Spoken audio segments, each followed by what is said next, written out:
I'm a revolver type of guy, but you know what? I decided to give one of these fancy semi-automatics a try. I have here a Springfield Armory model 191-1 minus a 1. So basically just a 191. Now, before you can even start shooting, you gotta load your ammo into these things here that look like those little toy Pez candy dispensers. Yeah, there's a good design, huh? All right, whatever.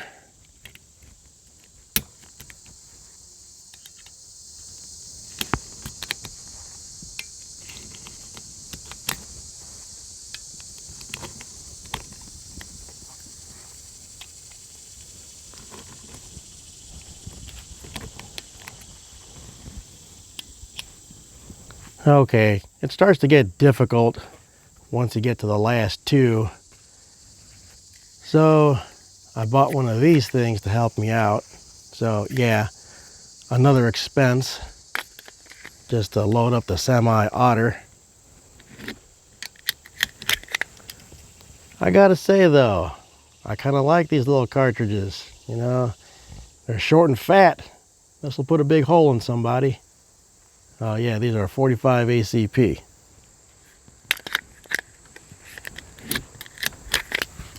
Alrighty. Before I continue here, I want to show you that this 191-1 minus a 1 needs to have a safety switch. Yeah, up for safe, down for not safe. Yeah, you know, revolvers don't need a safety switch. Yep, that's because they're simply better. But I digress. Time to load this up.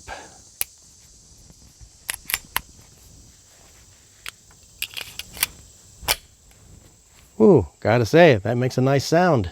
Feels nice too when you seat that mag in.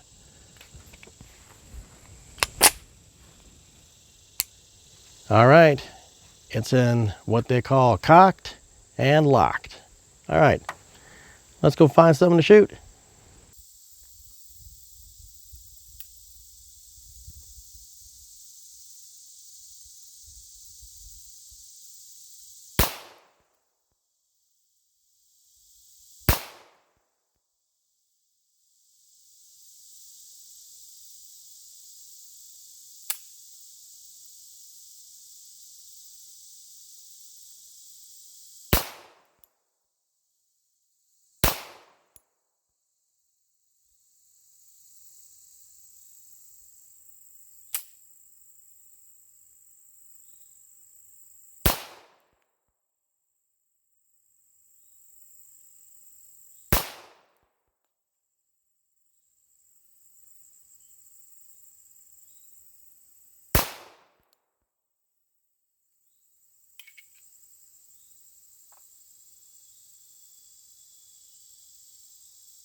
I was aiming right here, right in the red. Looks like I got it like 3 times. A lot of vertical stringing. That's just me. That's not an indictment on the gun. Hopefully I can tighten that up as time goes on. Remember, these were literally the first 14 shots I took out of this gun. But you know what? If I hold it like this, whoops, hang on a second. If I hold it like this, I can cover all my shots with one hand. So that's usually the, you know, the quick and dirty test. If you can cover all your shots with one hand, that's a good group.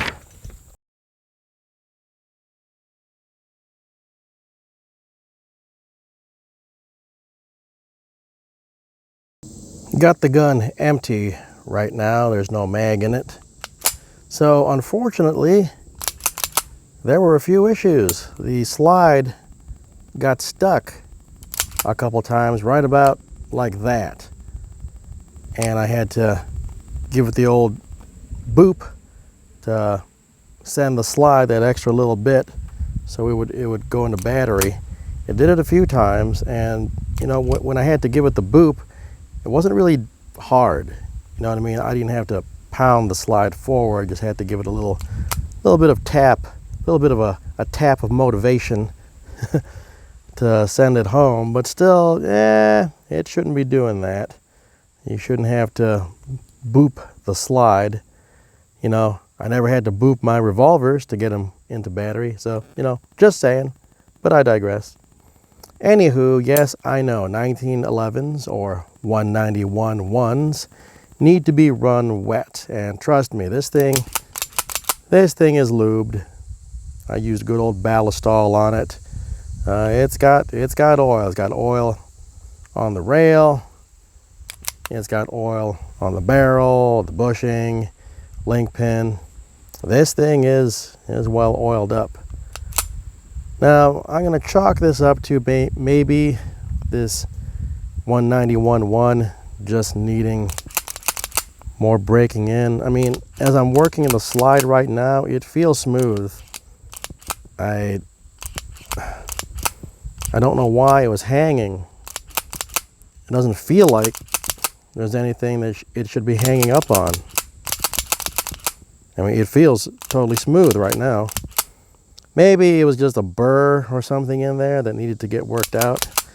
But you know what? I'll load this up and do another 14.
Okay, see, that's more like it. So the first string of 7, I was aiming here. That's a nice group right there. Not sure what happened there. That's just me, that's a flyer. But still a tight group even with the flyer. Each of these squares is an inch in length and width. So yeah, not bad. We're right around a 2.5 inch group right there. Second string of 7 I shot or was aiming here. Yeah, I got, I think, like 3 flyers down here, but 1, 2, 3, 4. That's 2 impacts right there. So 4 there. That's a good group. Plus, I can easily cover that group with a hand still. So that's the way it should be. So I'm getting better with my 191-1. There was a failure to lock back at the end of that first string. I didn't count my shots, so at first I thought it was a hang fire. That's why you saw me pause a bit there and hold the gun down range. But it wasn't a hang fire. Chamber was empty. The slides simply didn't lock back. I don't consider that a failure because the gun still worked. Okay, it didn't lock back. Yeah, it's supposed to lock back, but even if it didn't, I don't consider that a failure. You're not going to lose a gunfight just because your gun didn't lock back. So anyway, not too bad. All right, I will admit I did enjoy shooting the 191-1 minus a 1, but there's still something I don't like about it. When you shoot it, it spits brass all over the place. Then I have to go look for it, and then I got to go pick it up. Repeatedly bending over to pick up brass is not fun, so I bought one of these things. Yes, sirree. There we go. I still got to look for the brass, but I don't have to bend over anymore to pick it up. But it's another expense, you know. I had to buy that loader helper to help load up those Pez toy dispenser looking things that they call a magazine. So that was an expense. This was an expense. So yeah, well, it really adds up. You gotta buy a whole bunch of accessories just to enjoy that 191-1.